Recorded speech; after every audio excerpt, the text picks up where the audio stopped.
production of plastics and glass. Um, Plastics obtained from petroleum called monomers. They can also be obtained from natural source, which is cotton from rubber trees, and we have them as in form of latex, which is the raw material for plastics as well. But for petroleum, they are called monomers. We have the two types of plastic, thermoplastics, which have low resistance to heat, and thermoset, which have high resistance to heat. Thermoplastic can easily be recycled. Thermoset can be recycled. So you know the major principle in processing plastics include preheating and forcing the molten plastic into mold. Preheating involves the plastic getting to melting point, while forcing the molten plastic into mold is to acquire a desired shape is another method.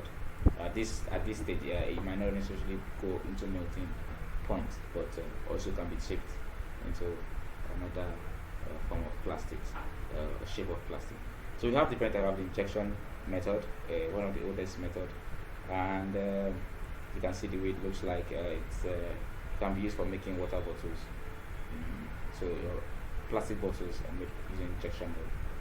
And here we have extrusion mold. This is used for molting. It's used for uh, making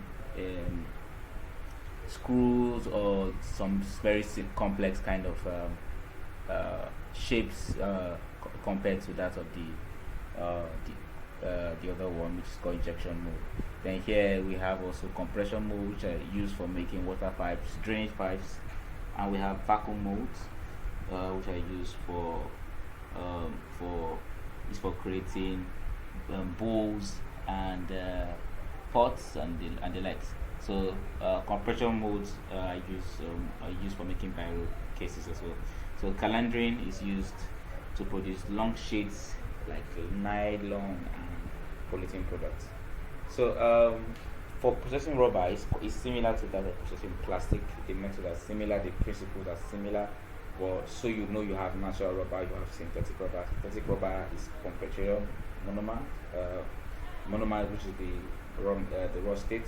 We have natural rubber that is gotten from rubber tree that produces latex.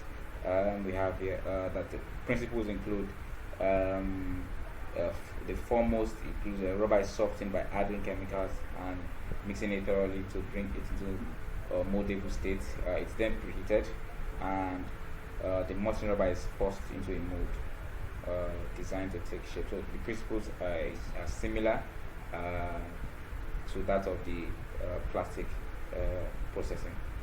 So rubbers can be applied to making shoes for soles of shoe, tires, foams, footwear, engine belts, shock absorber, conveyor belts, hose, and seals, basically. So the processing of rubber is similar to that of producing plastics. It's a similar process. So you can use injection mold, you can use extrusion mold, calendering, you name it. So it's just basically similar to that of producing plastics. Then we move to glass. Um, like I said before, glass is an amorphous, hard, it's brittle, it's transparent, it's translucent, it's brittle, it can break, you can see through it. It has no fixed melting point.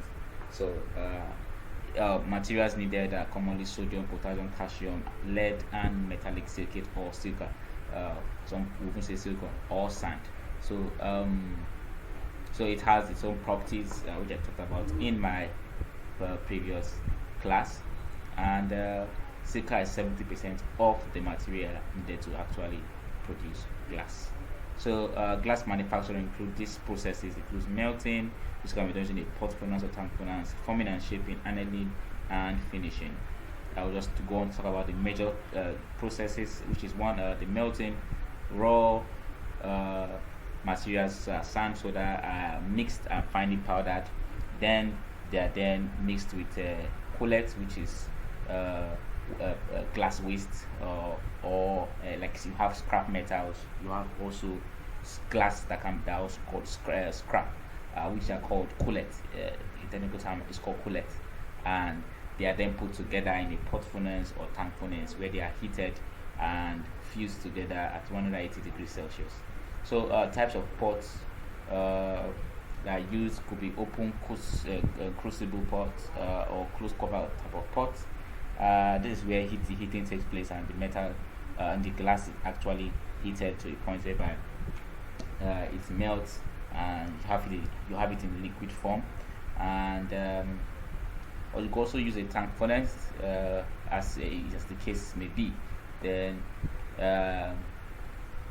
after that, you go to forming. The molten gas is converted to a desired glass is converted to a desired shape by blowing or molding or pressing between rollers. Then you can get it to a desired shape. You can even go as far as using this tool here to actually like a scissors to cut through the almost cold glass, the almost cooled mold there. Then here you have that during annealing, articles are then cooled gradually at room temperature. The longer the annealing period, the better the quality of glass. So the cooler the cooler the environment, and the longer time it takes for the glass to cool, determines the quality of the glass. So after annealing, the articles are then cleaned, polished, cut, cleaned, polished, or sandblasted to shine it so that it becomes either transparent, translucent, and is able to reflect light. So that's for finishing. So I'm sure you enjoyed the video. You have gotten one or two things about production of glass and production of plastic. So you can subscribe to my channel and see more of my videos on different production of materials and other things that to do with technology and design. Thank you very much, and God bless you.